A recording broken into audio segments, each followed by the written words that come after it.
had to create models and textures that lent themselves to this illustrative look that really helped to solidify it and didn't look like it was a rendering solution or a flip the switch, or something that was procedurally done. Given the history of the IP and the roots, the fact that it came from a graphic novel, started out as a comic book, it made more sense to try and do something that was more graphic, that was more in line with that. And because there was no other term out there, we invented a term and we're calling it graphic noir.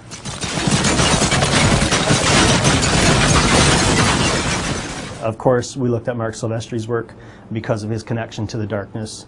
We also looked at artists like Jay Lee, who illustrated this image here, but also Tim Bradstreet, who did this image here.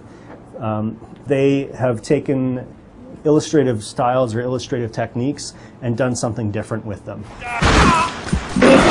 A compressed tonal range is one of the tools that we use to get that illustrative look. And what that means really is that we've lit our scene in the way that all games do, with lights, and you get a smooth shading applied to the environments and to the characters. What we've done then is taken that and taken those values, those light values, and compressed them or crunched them down into 3 tones.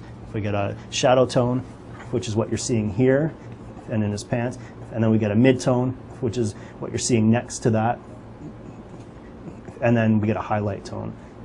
And those tones are overlaid on top of the smooth shaded information and on top of the textures. And the two of those things combined give us something that is akin to what we saw earlier in that Tim Bradstreet image. Jenny! Jackie, don't let me go. The other side of what we're trying to do is use color, vibrant colors, saturated colors, in a genre of game that is so typically post-apocalyptic and devoid of color. We really wanted to try and do something a little bit fresh for us and a little bit different, and put color back into the world.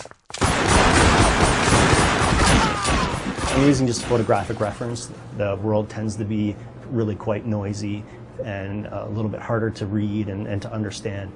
And there's lots of games that have done a great job of using that style of art and making an immersive world. But we really wanted to simplify things a little bit and to fit within that graphic novel or the comic book realm where you're using solid color and shade and details tend to be hand-drawn, that type of thing. We really wanted to try and do the same thing with the art that we have in the game.